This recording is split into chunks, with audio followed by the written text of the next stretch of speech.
اعوذ بالله من الشیطان الرجیم بسم الله الرحمن الرحیم. قدرمنو د انګلیسي د زده کړې مینوالو الله می خوشحال او قدرمن لره دوستانو، لسم سبق دی. الله دې وکړي چې تیر سبقان ستاسو زده سوي وي. په تیرو سبقانو کې چې کوم شیان مې درته ښولي وه، کومې هغه په ذهن کې راغلي وه، انشاءالله د نن څخه بعد به سوکه سوکه تاسې بیا جملو ته داخلیږئ، په خپله به کولی سئ چې جملې به جوړوئ. او دوستانو بیا موږ ټینسونه وایو د دې څخه بعد کې بیا چې ټینسو ته داخل سو. ټینس بیا دا فایده لري چې ته اوس یو خبره کوې، په اوس وخت کې کوې، په راتلونکي وخت کې کوې، په تیر وخت کې کوې. ګوره دغه کارونه چې اوس ته یو کار کوې، یو پیل جوړ کوې، دغه پیل جوړول یا دا پیل کول دا یو وخت و زمانه غواړي چې په کوم وخت کې تا دا کار کړی. اوس یې کوې، اوس زه سبق وایم، بیا یې سبا وایم، تیر وخت کې م وایي، څه وخت م وایي. د دې دپاره د ټینس سخت ضرورت دی. دا یو. او دویم، په نن سبقه کې درې شیان درته ښیم. یو چې دی په دې درو شیانو کې ډیمانسټریټیو پرونان. ما تاسو ته ویلي وای چې پرونانس چې دی هغه ډیر دي، خو یو سابجیکټ پرونانس موږ ویلي دي، نور ګرد پاتې دي.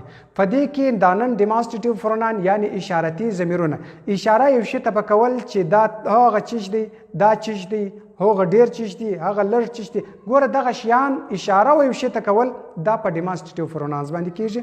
دا یو. او دویم دا شی درته ښیم، انفارمیشن کوشن. انفارمیشن کوشن بیا سخت ضروری دی، خلک دې ته ډبلیو ایچ کوشن هم وایي. هغه د دې دپاره دی چې اوس زه تا ته وایم ته څوک یې، هغه څوک دی، ته چیرې یې، کله دی، څه ټیم دی. د دې دپاره بیا انفارمیشن کوشن یا ډبلیو ایچ کوشن دا ضروری دی. دا دویم شی. او دریم چې دی کانجنکشن.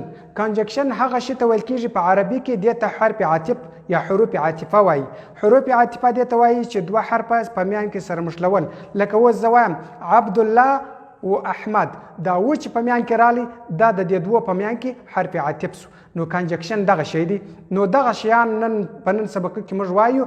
انشاءالله په راتلونکي کې به بیا د دې سبق څخه وروسته چې کوم سبقان دي په هغو کې به بیا ستاسو دپاره ډېره وسایي. انشاءالله بیا به ډېر خوند درکوي، پر سبقه باندې به بیا تاسو خوند اخلئ. راځمه ډیمانسټریټیو پرونان. دا څلور دانې دي. دا چې دي دوه د مفرد دپاره دي او دوه د جمع دپاره دي. ما ته وختي دا خبره کړې وله چې جمع چې ده په انګلیسي کې تسنیه نه لري. د یوه څه چې ورزیات سولو بس بالا جمع جوړه سوه. تسنیه ته هم جمع ویل کېږي، هغه لفظ دی.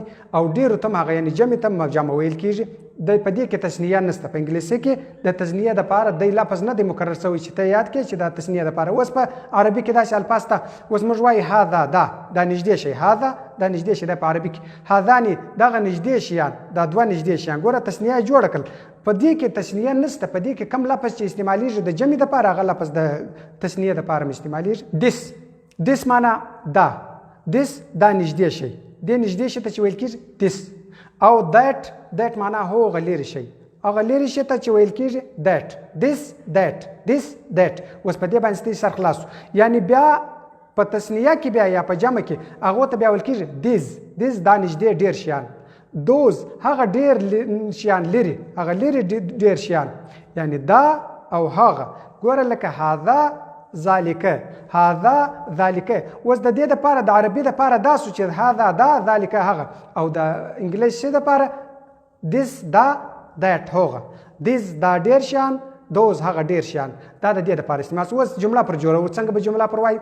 This is a book. دا یو کتاب دی. This is a book. دا یو کتاب دی. This is a boy. دغه یو هلک دی. This is a pen. دا یو قلم دی. ګوره دا موږ دلته نږدې شی یادو. اوس لرې څنګه دی؟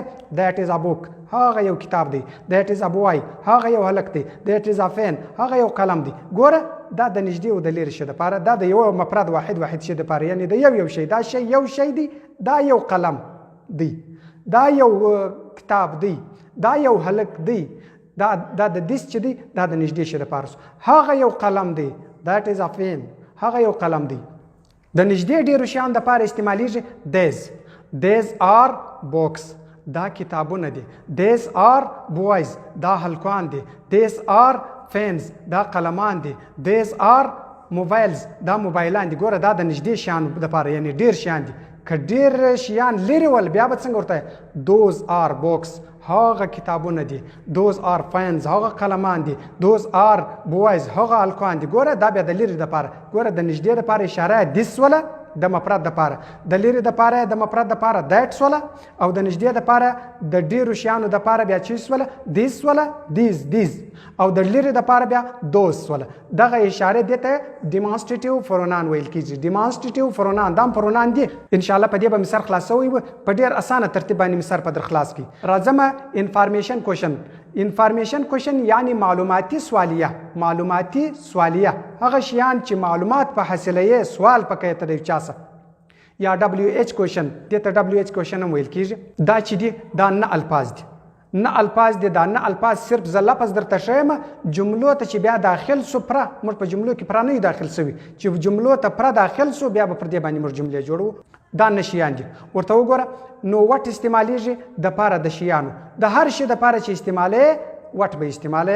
وټ د شیانو د پاره استعمالیږي، د انسانانو د پاره نه، د شیانو د پاره. هغه شیان چې سا نه لري یعنی غیر ذی روح وي، هغه شیان چې عقل نه لري لکه حیوانات، د دې د پاره به وټ استعماله.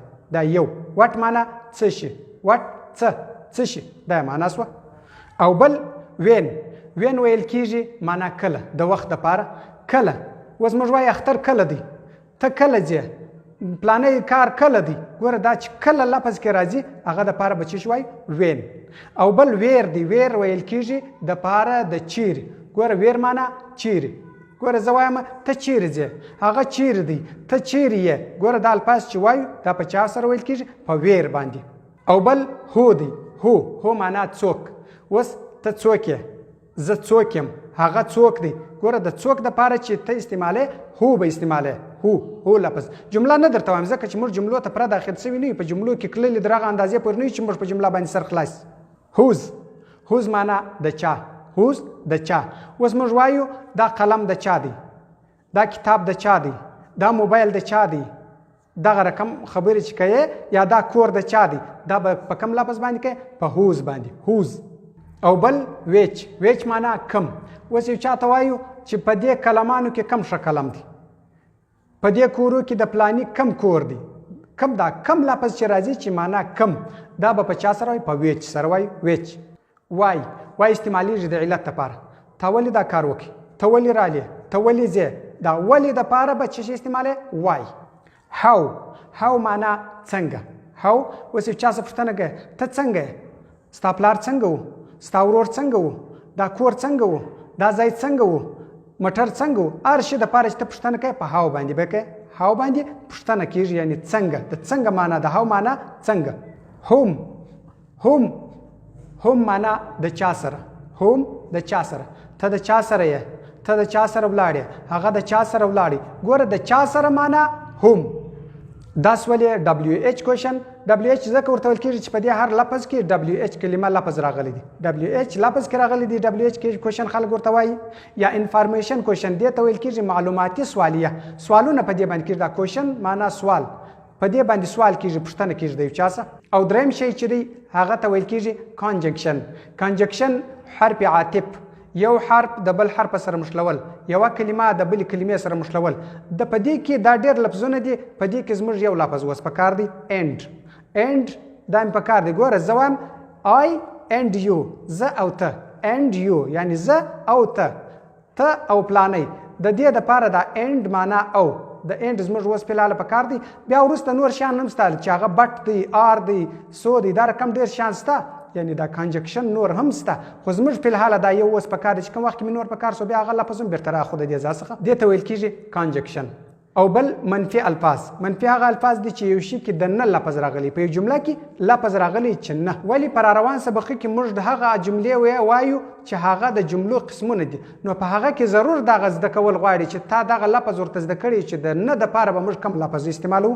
نو دې ته ویل کېږي not، دا یو. او دویم no، دا دوه. او دریم چې راځي never معنا هیڅکله نه، هیڅکله یعنی دا کار زه هیڅ کله نه کوم، د هغه دپاره نیور استعمالیږي. ناټ معنا نه، نو معنا نه، نیور معنا هیڅکله نه. ګوره دغه درې الفاظ تاسې زده کړئ، دا د منفي دپاره استعمالیږي چې یو خبره کې ته دا کار کوې چې دا نه، دا نه کوم نو په دې کې به دا الفاظ استعمالوي ځکه چې پر روان سبق کې چې نن کم سبق موږ وایو پر روان سبق کې به دا استعمالوو بیا به ستاسو سر په خلاص چې تیر سبق موږ ته څونه پیدا وکړي دا سبق ته زده کړئ چې روان سبق رالی په هغه باندې بیا ته پوهه چې په تیر سبق کې چې کم شیان موږ ته تیر شوي دي دا د نن دا ګټه راته وکړي دوستانو ویډیو د سره شیر کړئ د نورو ملګرو پورې ورسوئ پر سبق باندې کوشش وکړئ سبق تاسو ښه زده کوئ ان شاء الله هغه شیان به درته وایم چې په ډیر وخت کې به تاسو د چا د خولې څخه اورېدلی نه یې ستاسو په خپله ساده سارایي مورنۍ پښتو باندې به زه ان شاء الله تاسو پورې دغه انګلیسي لفظونه د انګلیسي خبرې در رسوم په ډیر اسانۍ سره به تاسو زده کیږي خوشحال او قدرمن اوسئ السلام علیکم ورحمت الله وبرکاته